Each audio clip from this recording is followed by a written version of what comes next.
Hi, this is Godzilla Medicine, PS4 and Medic Maniac YouTube. So, I went to Beagle Point in Elite Dangerous some time ago, and I started my journey back. And then I got sidetracked with lots of other things, and now and again with games, what happens is I'll get to a point where, having played it for a bit, I'll just need to play something else. Eventually I got back into gear and started my journey back from Beagle Point. My journey to Beagle Point, I covered that in another video, very short video. But my journey was, I took a scenic route, I think it's fair to say, um, through a few nebulas and to Colonia, and then to Sagittarius A, and then to a couple of other nebulas, and eventually on my way to Beagle Point. My trusty exploration ship is a Crate Phantom, which I have named Lucretia after a Sisters of Mercy song, Lucretia, my reflection. And then the next lyrics are, Dance the ghosts with me, hence Crate Phantom. Um, Yeah, so it's not got the greatest jump distance. It doesn't even jump 30 light years, but it got me to Beagle Point with a bit of jumponium. And I'm making my way back. I think I said before I'm going to alter the build when I get back. Hopefully I'll get the Guardian booster. But I don't do min-max.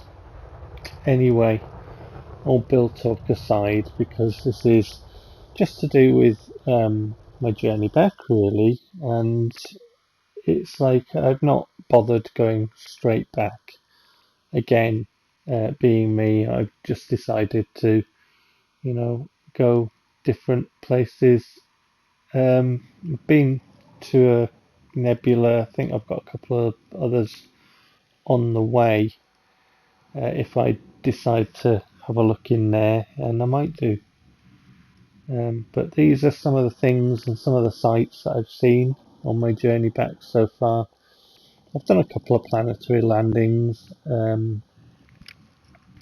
but mostly it's just been, like going to systems that haven't been discovered and mapping everything, um, everything interesting that is.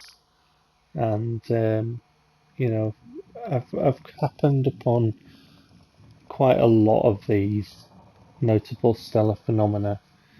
Um, Quite a lot indeed, and as you can see, they have lights and stuff. It's quite cool, and obviously, Elite Dangerous and Space. The further out you go, um, people might think that it lacks colour, but you happen upon some real great colour changes, colour variations, and lighting effects as well. Not just with the gases of notable stellar phenomena or the different stars, the different colour stars, but some of the planets that I've happened upon, and obviously the nebulas themselves. If you venture into them, some of those can have nice lighting and that. And it after a while of sort of jumping from system to system, because there are a lot to get through on the way back, obviously, from such a long journey to the other side of the galaxy.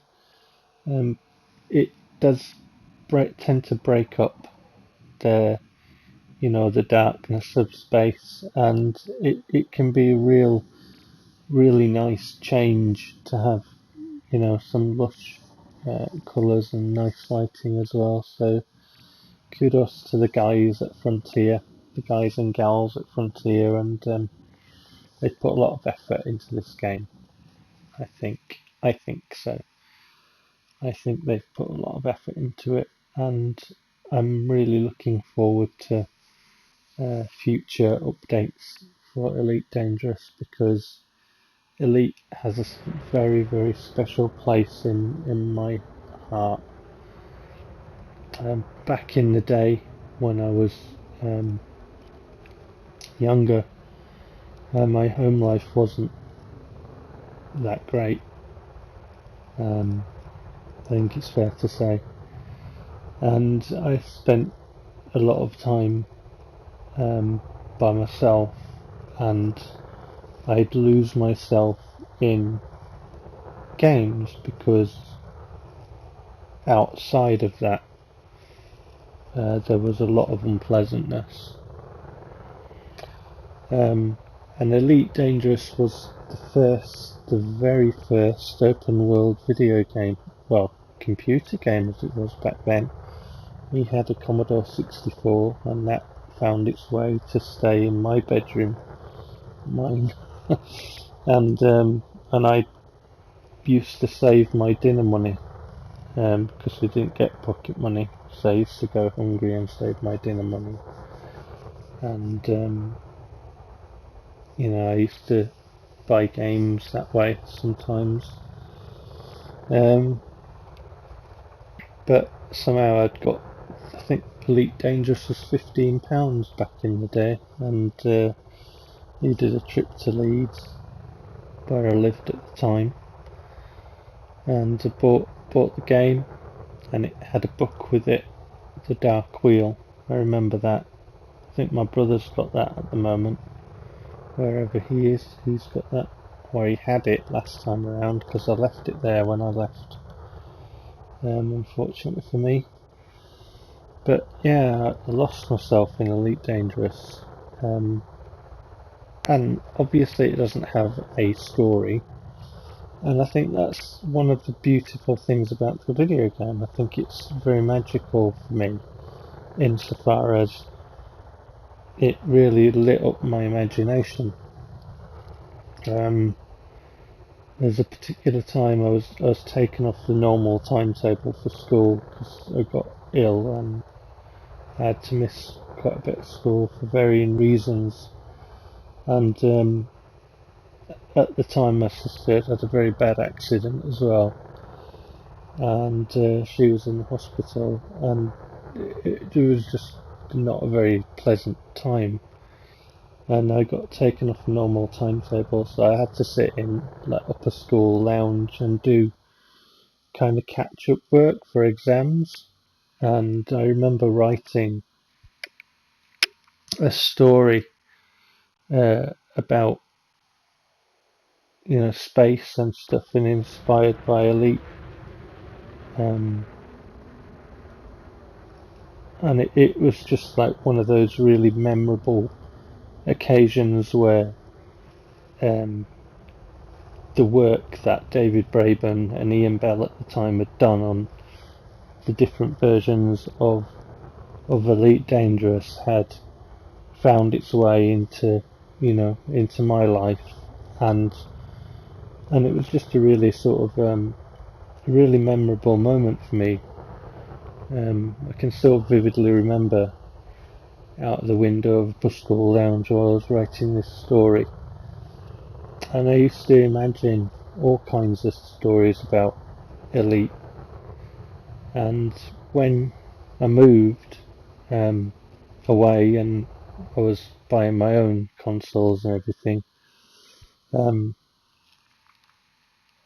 I wanted to do was play Elite Dangerous. Just adjust my headset there. Was play Elite, sorry, not Elite Dangerous. And obviously I never knew that it would happen.